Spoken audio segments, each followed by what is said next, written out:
Тәңіршіміз. Тәңіршілер деген құдайсыздар. Тәңіршілерде құдай жоқ. Тәңіршілер деген құдай ұрғырлар дейді. Міне бірнеше жылдар болды. Бұлар кімнен қорқады? Қорқатын құдайлары жоқ деп. Айыптаумен келеді. Түсінбейді. Құдай деген қазақтың тәңірлік дүниетанымның сөзі екен. Тәңір ілімінің, тәңір дінінің құдіретті сөзі екен. Соған тиесілі ол сөз екен. Түсінбейді. Раббыдан қорықпайды, әлқойлықтан қорықпайды, Алладан қорықпайды десе бір сәрі. Бізге, тәңіршілерге, құдайдан қорықпайды олар дейді. Өз құдайымыздан қорқайық, өз құдайымыздың алдында жауапкершілікте болайық деп, өзіміздің көне дінімізді, тәңір дінін қайтсек те жаңғыртамыз деп, қоғамдық бірлестік ашып, қазаққа айтайық, бізде жауапкершілікте болғанбыз. Біздің қазақтың да дүниетанымында жаратушы бар, жаратылған әлем бар деген сөз бар деп. Сол жаратушыға қазақ құдай деп атап берген, жаратушыны құдай деп атаған деп айтып жатырмыз. Кітапта жазып тастадық, бірақ қоймайды. Бізді өзіміздің дүниетанымымызға тиесілі сөзбенен кінәлайды, қорқытады. Онымен қоймай сол құдайдың алдындағы жауапкершілікте тұрайық. Соның әлемді жаратқан сипатына сәйкес болайық деп, небір ұстамдарды, өтелерді, жоралғыларды, амалдарды, рәсімдерді тәжірибе арқылы жасап алған ұлы түсініктеріміздің бәрін алып алған. Қазақтың ұлы жаназа деген сөзі бар, алып алған. Хақиқатында исламда жаназа жоқ, соған қарамастан. Тәңіршілерде жаназа жоқ. Құдайсыздар олар. Құдайдың алдында жауапкершілігі жоқ олардың деп. Керек болатын болса, тәңір деген сөздің өзі Қытайдың сөзі. Ана құдай деген парсының сөзі дейді. Жөнмен жауап бермесең болмайды. Тағы да бір жауап берейік. Тәңір деген дін бар. Дін ол. Религия, вера деп аударылмайды. Столб, основа деп аударылады. Ол дин ол емес. Ол иман емес. Вера, религия деп аударылатын. Ол дін. Тәңір ол дін. Қазақтың дүниетанымының ұлы түсініктерінің бірі. Мына жарық дүниенің иесі ол. Иесі ол. Таңыр деген, теңір деген, тәнір деген, денкір деген. Ол осы әлемнің, осы жарық дүниеге тиесілі, құдіретті, заңдылыққа толы, жаратушының сипаты. Жаратушының сипаты ол. Мына жаратып жіберген әлемдегі сипаты. Ол жарық дүниенің дін діңгегі. Қазіргі ғылым дамыған уақытта оны белоктар әлемі дейді. Оның құрылымы аминовый кислоталардан тұрады. Соның 20 солға айналып тірі әлемді жасайды. Солға айналып, оңға емес, сағаттың бағытымен емес. Сол дін бар болатын болса, қазақ оны таңдап алған болатын болса, өзінің ұлтының атын қазақ деп, бұйрық деп, ақты қазған ұлт болатын болса, ол ұлттың міндетті түрде дүниетанымдық түсінігінде әлемнің халықтарындағыдай жаратушы деген сөз болу керек. Сол жаратушының жаратып жіберген әлемі деген түсінігі болу керек. Қазақ та әлемді жаратушы жаратқан деп ой түйген ұлт. Сол жаратушыға құдай деген атау берген, құдай деп атаған. Сол жаратып жіберген әлемнің әрбір бұрышпағында құдайдың сипаты бар деп есептеген ұлтпыз біз. Сол жаратып жіберген әлемге де қазақ атап қойған. Ағаш деген бар. Бірақ ағашты да төндеп, ақ қайың, қара ағаш, сексеуіл, тағысын тағы деп атаған. Тауларға да ат қойған. Ақ тау, қара тау, ала тау деп, тағысын тағы. Жануарларға да ат қойған. Қоян, жолбарыс, арыстан, өзендегілеріне балық, сом деп атау қойған. Бірақ сол атап қойған атауының артында жаратушының сипаты бар деп есептеген ұлтпыз. Сондықтан біз соның барлығын қадірлегенбіз. Нәсілді де жіктегенбіз. Ұлттарды да жіктегенбіз. Қазақ өзінің ішіндегі елдерді де атаған. Қазақ деген ұлттың аты болатын болса, ол 20 елден, 3-ден тұрады деген. Оларды жасайтын әлем бар, жүздер деп аталынады. Сол жүздер ру менен аталардан тұрады деген ұлтпыз. Соның бәрін түсініп өткен кезде қазақ шежіре діл деген заңдылықты жасаған. Сол шежірені жасап, сол шежіренің құрылымын айтып тұрған қазақтың әр сөзінің артында жаратушы Құдайдың сипаты бар деп есептеген ұлтпыз біз. Сондай түсінікке келген қазақ мына әлемді екіге бөлген әлем халықтары сияқты. Мынаны жарық дүние деп, Құдайдың жаратқан керемет әлемі бол деп, осы жерге өмір берілген деп, мына жарық дүниеде өмір берілген деп. Өмір деген сөздің артында да жаратушының сипаты бар деген ұлт. Біз білмейтін әлем бар, тылсым дүние, бірақ о жақта да ғұмыр бар деген. Мына жарық дүниеде өмір бар дейді. Адам өмірдің иесі дейді. Сүріледі дейді.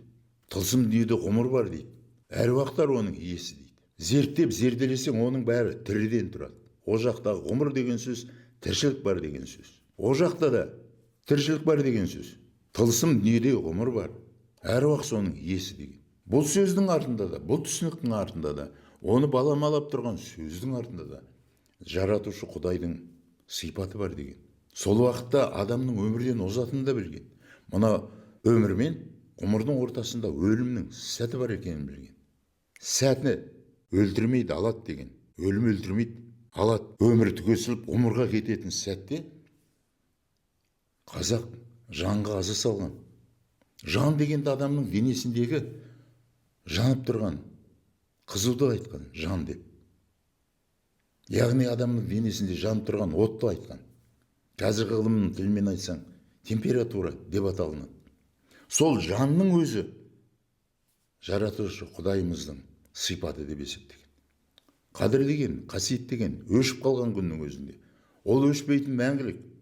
Жаңағы өмірден озып кеткенде адамның денесінен шығатын аруақтың ішінде ол болады деп айтқан. Мәңгілік өшпейтін от. Ол адамның денесіндегі құт деген, биологиялық энергия деген. Ол да Құдайдың сипаты деген. Жаназа шығарғанбыз. Өмірден озып ғұмырда кеткен кезде. Жаназаның сөзі ерекше болған. Ол жерде жүздері, рулары, аталары, әкесінің, шешесінің аттары төрт қиян төл айтып, өзінің есі толыққанды айтылып барып шығарылады. Жаназа сөзі бар. Әрбір сөзінің артында Құдайдың сипаты бар деген ұлтпыз біз. Құдайдың алдында өмір бойы, ғасырлардан ғасырға жалғасып келе жатқан жауапкершілігіміз бар ұлтпыз біз. Қазір біздің Құдай деген сөзімізді алып алдықтағыны, бізді сол Құдай деген сөзімен қорқытады. Қорқытмаңдар. Раббыларыңмен қорқыңдар. Біздің Құдай бізге кітап бермейді. Өзіңнің тәжірибеңменен, өзіңе мен ақыл бердім, өре бердім, сана бердім. Тәжірибеден өткізіп, барлық әлемнің заңдылықтарын ұғынып барып, өзің жоралғыларыңды, өтелеріңді, ұстандарыңды, рәсімдеріңді, амалдарыңды жасап ал дегендіктен ақты қазып отырып, соның заңдылықтарын түсініп отырып, өзіміздің дүние танымдық түсініктерімізді қалыптастырған ұлтпыз. Кітапсыз, біз кітап алмағандарданбыз. Кітап жазған ұлтпыз. Сондықтан бізде пайғамбарлар болған. Аян алып, пайғамбарлық іс жасап, әулие әмбебаптарымыз, дана данышпандарымыз, кемеңгерлеріміз кітап жазған ұлтпыз. Оның бәрі жыртылған. Өртенген қалалар мерге өртеніп кетті. Қазақ білген, ақпараттың өлмейтінін білген. Кейде сөзбенен адамның көкейіне құйып кеткен. Ол білген, адамның болмысында белгілі бір затта ақпарат мәңгілікке жазылады. Қазақ білген, ақпараттың ешқашан өлмейтінін білген. Ұрпақ қуалайтынын білген, тұқым қуалайтынын білген. Әлем өзгеріп жатса да, бір ұрпаққа кетіп жатқан ақпарат өлмейді деген. Сондықтан қазақтың ақпарат деген сөзін орап айтсаң, тарапқа деген сөз шығады. Ақпарат, информация, оны жеке талдап отырмайын, ақпарат деп. Орап айтсаң, тарапқа, на все стороны деген сөз шығады. На все стороны. Қазақтың бір сөзінің астында керемет ұғымдар жатыр. Яғни қазақ бұл сөзде де жаратушымыз Құдайдың сипаты бар деп есептеген. Сипаты. Қазақтың әрбір сөзінің артында жаратушы иеміздің сипаты бар екен. Сондықтан біздің шешендеріміз бір сөзге тоқтаған. Орап айтып, безап айтып, қадап айтып, сөзді сара деп, сөздің сарасы бар, сөзді саралап жатқан кезде ona қойған. Мұна айтылған сөздің артында керемет заңдылықтар айтылып кетті. Дау доғарылсын деп, дау тоқтаған. Қазақ бір сөзге тоқтаған сөздің астарында қандай түсініктің жатқанын білесің бе? Білмесең ұғып ал. кемеңгерлердің, данышпандардың, шешендердің шешім қабылдай білетін ұлағатты біздің пайғамбарлық іс жасаған пайғамбар адамдарымыздың айтылған сөзінің артында әлемнің жаратылған заңдылықтарымен қоса жаратушымыз Құдайдың сипаты бар деп есептеген ұлт болатынбыз біз. Ал біздің Құдай деген сөзімізді қалай болса солай таптап жатыр. Керек болатын болса мен тәңіршім деген жас ұрпақ пайда болды. Бізде Құдай болмаған деп соғатын шығып алды. Құдай ол жаратушының атауы. Жаратушының атауы. Құдай жоқ деген күннің өзінде жаратушы деген сөзді сен жоқ деп айта алмайсың. Әлемнің халықтарының біреуі де айта алмайды. Создателя Творца нету деп айта алмайды. Бога нету, Иисуса нету, Брахмана нету деп айту мүмкін. Неге десең олардың бәрі атаулар. Мен адаммын. Мен Тоқтар деген есімді жойып жіберсең де мен адам болып қала беремін. Яғни біздің қазақтың дүние танымында оң құлағыңмен тыңда, сол құлағыңмен тыңда. Жаратушы бар. Мына әлемді жаратқан бір жаратушы бар. Атаулары әртүрлі. Бізде Құдай деп аталынады. Қысқартып қана айтады. Құдай оңдасын, Құдай қолдасын, Құдайдың көзі оң болсын. Құдайсыз қурай да сынбайды. Онымен қоса жаратқан ием жар бола көр деп қояды қазақ. Тағы да көптеген сөздерді айтады. Ал мен өзімнің ақиқат кітабында кез келген адам қазақтан сұраса, Құдай деген не деген сұрақ қойса, ойласам да ойламасам да ойымда тұратын ден деп айт деп ақиқат кітабында жаздым. Орысшасы моих мыслях стоящий процесс деп айт. Оны дәлелдей алмайсың. Жаратушыны дәлелдеу мүмкін емес. Әлем халықтарда дәлелдей алмайтын болғандықтан Создатель деп, Творец ес деп айтқан. Бірақ сол Творецке оңайлатып атау қойған. Әртүрлі атау. 1000-ға жуық атауы бар жаратушының. Сол жаратушының жаратып жіберген әлемін қазақ жаратушының сипаты бар деп отырып, өзінің құдіретті сөздеріменен атап өткен. Бір туындысын адам деп атаған. Бірақ ол жыныстық без бойынша екіге бөлінеді, әйел, еркек деп атаған. Олар өмірге адам алып келу үшін оның бойында ұрық болу керек деген. Бірақ оның өзін біреуін ұқ дейді, біреуін ұқ дейді. Біреуі ұғатын, біреуі ұғатыны. Ол қазақтың дүниетанымдық түсінігі. Оның артында да Құдайдың жаратып жіберген әлемнің заңдылықтарға толы сипаты бар. Жөндеп қарасаң, аталық аналықтың ішіне кіреді, аналық жоғалады, аталық балаға айналады.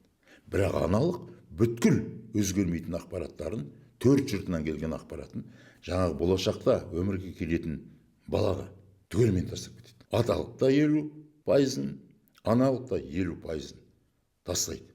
Бірақ өмірге келген бала қай ақпаратты алдымен жүргізетін, өсе келе, есейе келе, бірде құлап, бірде тұрып жүріп, біреуін жоғары, біреуін төмен қояды.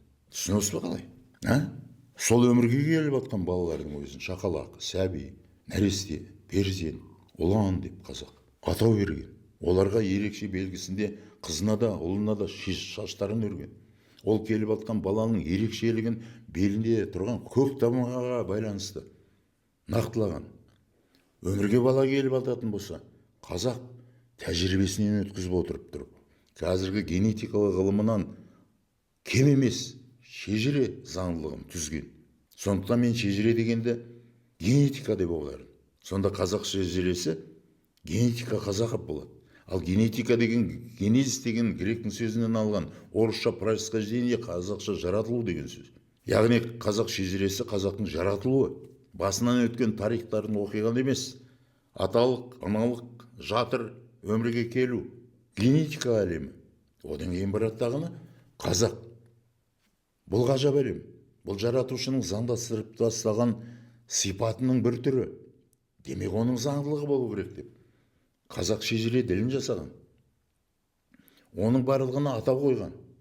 Мынау ұн болады, мынау құн болады, мынау сақ болады, мына тұрған баба болады. Бабалардың жалпы саны тінің болады сенің. Ол немене тін деп ұмытылып қалған сөз. Қарасақ, қазіргі заманның генетика ғылымында оны кариотип дейді екен. Паспорт вида дейді екен. Мына өмірге келіп атқан жан-жануар, өсімдік, адамның барлығының өзінің паспорты бар екен. Тінді деп аталынатын қазақша. Ғылымда кариотип деп аталынады екен. Маймылда 48, адамда 46 екен. Жаңағы тұрған ерекшелік 46 мен 48. Біреуінен ешқашан адам жасамайды, немесе біреуінен ешқашан маймыл жасамайды екен. Бабаларың шешеді екен. сенің пошымыңды әкеп сол береді екен, мынау болашақта адам болады деп. Содан кейін қазақтың дүниетанымында құн деген бар, РНК деген бар ғылымның тілінде. Сол алады да сені ұлтқа бөліп жібереді. Қазір біздің даламызда бір өтірікшілер пайда болды. Хромосом арқылы адамның ақиқатын табамын дейді. Бірақ қолына құжат ұстатқан кезде 99 болып, кішкентай пайыздық өлшем жетіспей қалады. Сол кішкентай нана жетіспей тұрған жерді жасайтын РНК. Адамның адамдығын, кімнің кім, ненің не екенін, әр ұлттың ерекшелігін анықтайтын, елдерменен жүздерге бөлетін ол РНК екен. ДНК емес. ДНК пошымды береді, анау сені қалыптастырады толыққанды. Қазақ қайдан білген оны? Біреуінің атын құн деп атаған, сенің құның деп. Екіншісінің атын ғұн деп атаған, Алархан деп. Қазақ содан кейін айтып қояды. Бұның артында заңдастырылған Құдайдың бейнесі болатын болса, Аларханды аттама деп қояды. ДНК-дан аттама, ол сенің пошымыңды жасаушы, тұқымнан туғанға ақпаратты тасып беруші. Соның бәрін қалыптастырып ұлтқа айландыратын. Ол РНК, құныңды жасайтын. РНК құн жіп тәріздес. Бұның артында заңдастырылған Құдайдың бейнесі болатын болса, ала жіптен аттама, РНК-дан аттама, ол сенің ұлттығыңның негізін түзуші. Анау ғұн Алархан, қазақ Аларханнан аттанбайды. Бұрын қазақ әйел босанар кезде Аларханға асып қойып, босандырып алған. Содан кейін сол өмірге келген баланың жотасында көк таңбаның орналасуына қарап отырып, баланың кім болып өмірге келгенін нақтылаған. Неге десең, заңдылықтарды, Құдайдың жаратқан әлемнің заңдылықтарын тәжірибеден өткізіп отырып тұрып, зерттеп, зерделеп, түйін жасап, шешім қабылдаған ұлт болатынбыз. Бәрінен айырылып қалдық. Түгі жоқ халық атанып отырмыз.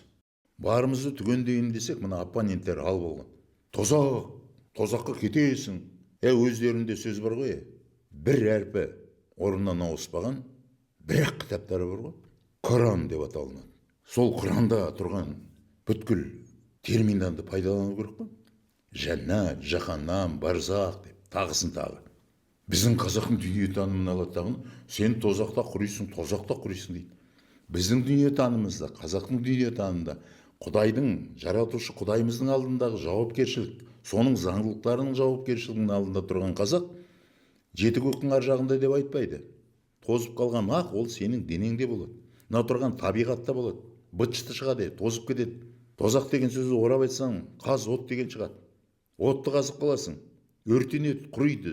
Өзіңнің денеңде деп отыр. Ол тозақ біздің денемізде орналасқан, тозып қалған ақ, быт-шыты шыққан. Ауру, кесел, дерт, өтірік, қаныпезерліктен туындайтын. Сені өз денеңден өтіріп, ана артынан келе жатқан ұрпағыңды түгін қалдырмай жойып жіберетін от ол. Тұқым қуалайтын от ол. Шешім қабылдай білетін от. Сенің денеңде орналасқан тозақ.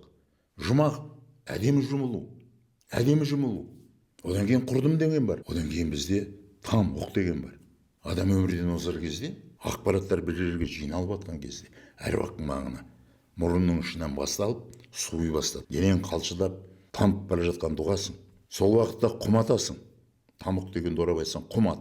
Сол уақытта сенің денең дірілдейді. Өміріңде иттік жасаған болатын болса. Көзің атыздай болып, қолың тартылып, денеңдегі отың сөнбей, демің бітпей, әруағың сыртқа шықпай, тасталғаның шығады. Ол жеті көктің ар жағында тұрған жаһаннам емес, тамық, тозақ дегендер, құрдым дегендер. Ол прямо сенің болмысыңда, оның әрқайсында Құдайдың сипаты бар, заңдылық сипаты бар. Соттай білетін, сенің болмысыңа салып қойған таразысы бар. Сондықтан қазақтың дүниетанымында айтып келетін өлімнің түрлері бар, айтпай келетін өлімнің түрлері бар. Айтып келетін өлімнің түрлеріне ақ өлім, әнсет өлім, доңыз өлім, ит өлім жатады. Айтпай келетін өлімнің түріне ажал мен тажал жатады деп айтады. Түсініп отырсың ба қазақтың дүниетанымының қандай терең екенін? Бірақ сол тереңдік жасағанда қазақ Құдайдың алдындағы, яғни жаратушының алдындағы, жаратып жіберілген әлеміне салынған заңдылықтарының алдындағы жауапкершілігін ешқашан ұмытпаған. Кез келген істеген сөзінде, кез келген айтылған сөзінде, кез келген керемет қып жасаған шешімінің артында жаратушының сипаты бар деп ойлаған ұлт болатынбыз біз. Содан секіріп кетпеген ұлт болатынбыз. Сондықтан ар сақтаған ұлтпыз. Армысың деп сұрақ қойып, тереңінен сұрақ қойып, бір-бірін зерттеп, зерделеп отырған ұлт болатынбыз. Сәлем деп амандасқанбыз. Сәлем деп, сәл ғана ем, қол алысып, қорыз берісіп, құт алмасайық деп. Сәлем сауқат жасаған ұлтпыз. Қазақты қазақ іздеген ұлт болатынбыз. Қазақтың қазақсыз күні жоқ болатын. Осы заңдылықтың артында Құдайдың заңдастырылып тастаған сипаты бар, таразысы бар деп жауапкершілігімізді ұмытпай жүрген қазақ деген ұлттың ұрпағы болатынбыз. Ұрпағымыз қазақтың дүниетанымын қайтып алсақ деп жүрген. Құдай деген не деген сөзге ойласам да, ойламасам да ойымда тұратын дин, моих мыслях стоящий процесс деп. Бұл айтып отырған сөзімнің артында да Құдайға деген құрмет. Сені мен білемін, мен сені көрдім, мен сенімен сөйлестім деп айтатын өтірікшілерден емеспін деп өзім шек қойып өмір сүрген қазақпыз, қазақтың ұрпағымыз. Ал қазір қалай болды? Құдаймен еркін сөйлесе алатын болды, жаратушымен. Әруақтар дегенде десең жетіп келетін қолбала қылып жасап алды. Әруақ қаптап жүреді, жанында жүр дейді. Әруақтың да өзінің сипаты бар. Құдайдың сипаты секілді. Мына тұрған, өмір сүріп жатқан біздің де өзіміздің сипатымыз бар. Ерекшелігіміз бар. Әлемді түсіну ерекшелігіміз бар. Бірақ ол ерекшелігіміздің барлығы әлемнің заңдарына сәйкес келу керек.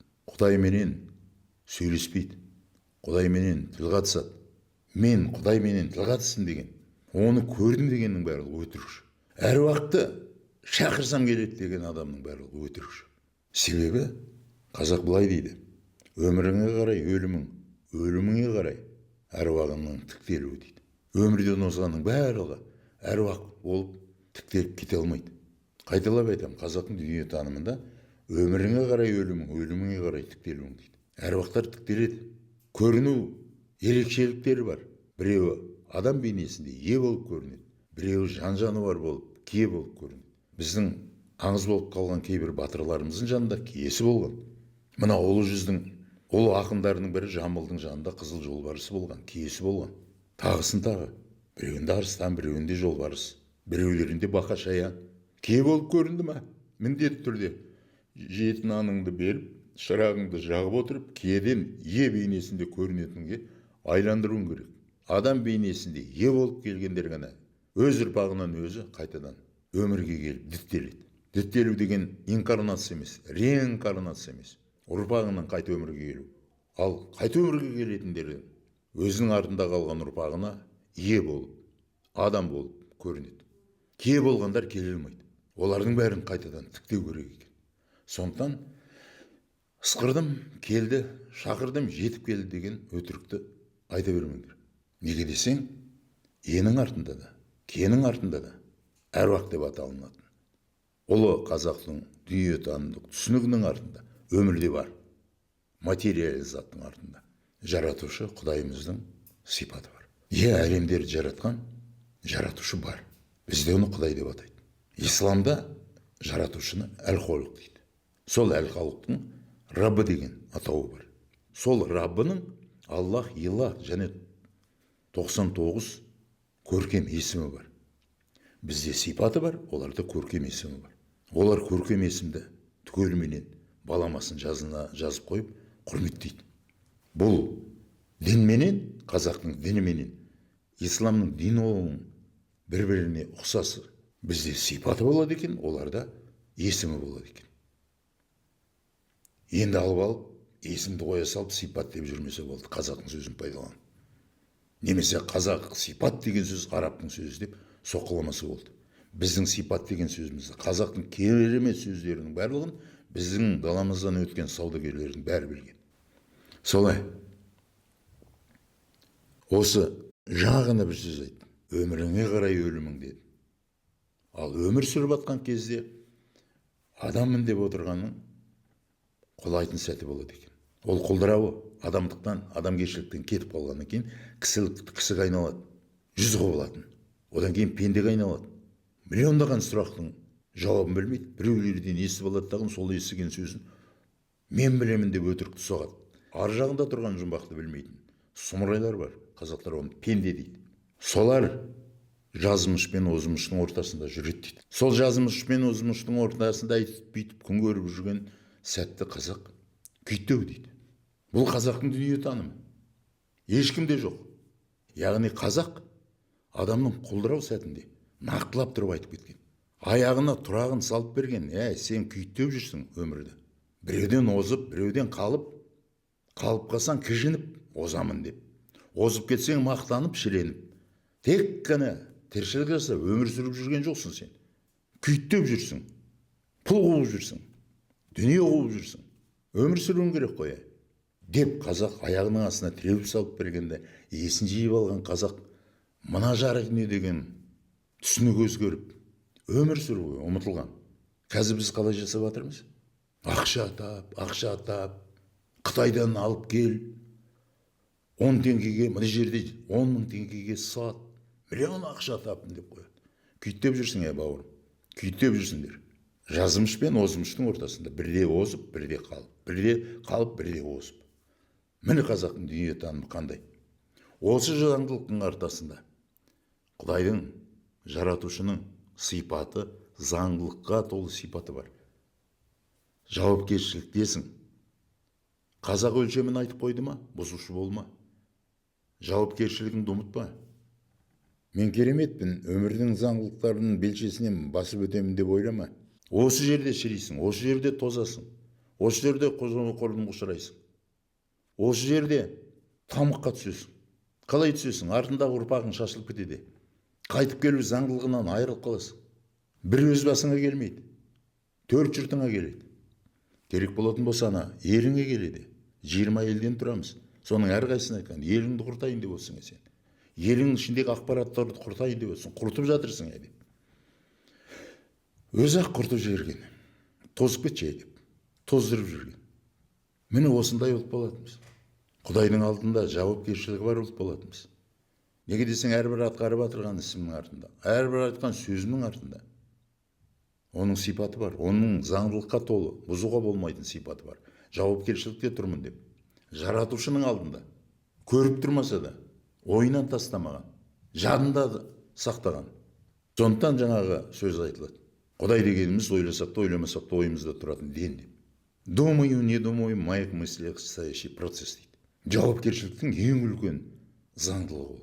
Сондықтан, егер сен қазақ болатын болсаң, оппоненттер құдайсызсың десе, дұрыстап айтты. Қазақтың құдайын алдымызға салып, онымен қорқыта берме. Біз құдайдан қорықпаймыз.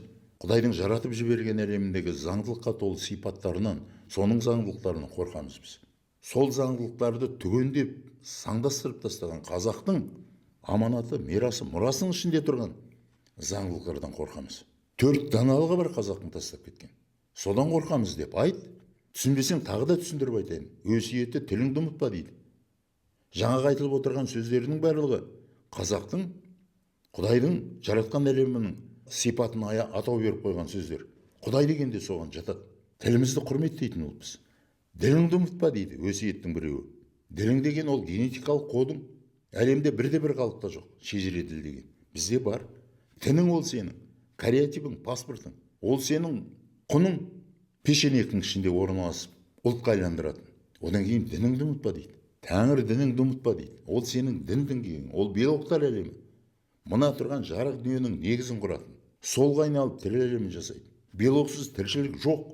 Одан кейін аманатың, Құдайдың салып берген мешіті туған жер деп аталынады, отан деп аталынады, мекен деп аталынады. Әке шешесін мекеніне алып барған. Меккеге емес. Бұл қазақтың заңы. Одан кейін мирасың, өнердің барлық түрі, әрбір салған әніңде, әрбір жырауыңның, әрбір ақыныңның, әрбір данышпанның айтқан қара сөздері, мақал, моделдерінің артында Құдайдың сипаты бар деп есептеген ұлтпыз.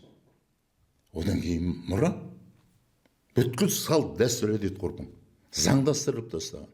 Жаңағы тұрған жүйенің ішінде бұзуға болмайтын заңдардан тұрады. Келіміздің бетін ашамыз. Бет ашудың артында Құдайдың сипаты бар. Неге десең, сен ол жерде тұрып, бір ұлттың ата-бабасының, екінші ұлттың ата-бабасыменен атын атап отырып таныстырасың. Отқа май құйғанбыз. От жаратушының сипат емес деп кім айтты саған? Біреулер сыйламайды екен, құрметтемейді екен деп біз не? Осындай заңдылықты біліп тұрып оны құрметтемеуіміз керек па не? Май не, жаман ба не? Отты лаулатып жіберетін. Босқадан басқа қазақ оны жасамаған. Ол амалдың артында керемет сипат тұрғанын білгендіктен жасаған. Қара шаңырақ деген бар. Қазақтың дүниетанымында әрбір елдің қара шаңырағы бар. Әрбір ата баласының қара шаңырағы болған. Сол қара шаңыраққа келін түсіп, бала үйленіп жатқан кезде оған отау құрып берген кейін, оның артында да керемет сипат бар деп есептегенбіз, заңдылық бар деп есептегенбіз. Оның да өлшемі бар. Ол жерде таразы бар. Жақсы мен жаман анықтайтын дегенбіз. Жаман дүние ма не? Сондықтан оны да таптатпа. Отқа май құясың, ол шайтанның ісі десе, аулақ жүр. Қазақта да шайтандар туралы түсінік бар. Жалмауыздар әлемі дейді. Жын деген сөз бар. Албастылар әлемі деген бар.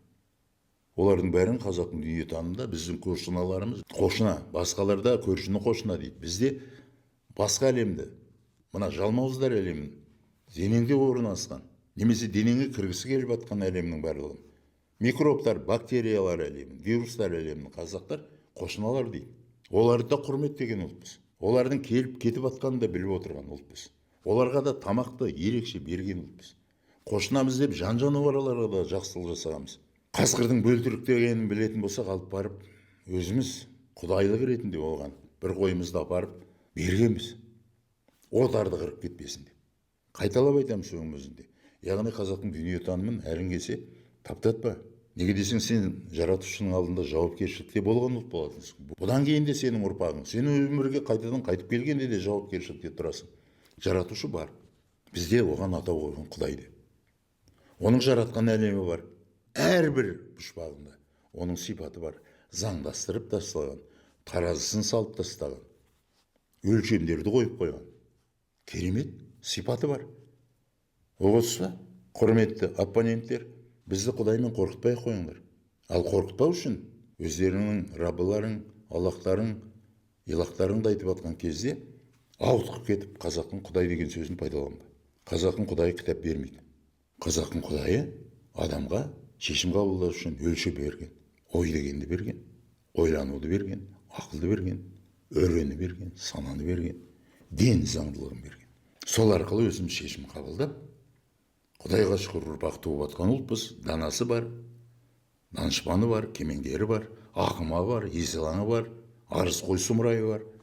Бірақ қазақ деген ұлттың ішінде біреуіне тәлім беріп, біреуіне тәрбие беріп, жөндеп аламыз өзіміз. Осы сөзді айтып отырып, қайталап айтамын. Біз жаратушы Құдайымыздың алдындағы жауапкершілікті ешқашан ұмытпаған ұлтпыз. Ешқашан ұмытпаған ұлтпыз. Бұдан кейін де ұмытпаймыз. Өмір айналып, біз өмірге қайтадан қайтып келгенде де ұмытпаймыз. Сондықтан бізді Құдаймен қорқыта бермеңдер. Құдайсызсың деп айта бермеңдер. Шайтансың, кәпірсің деген сөздеріңді бізге пайдалана бермеңдер. Кәпір деген сөз, мүшрик деген сөздердің барлығы кітап түскендерге арналған. Сендердің түсінігің сендерге біздің тәжірибеден өткізіп алып, қалыптастырған, жаратушының сипаты бар деп отырған заңдылыққа толы түсініктеріміз бізге. Тағысын тағы айтармыз. Сау болыңдар.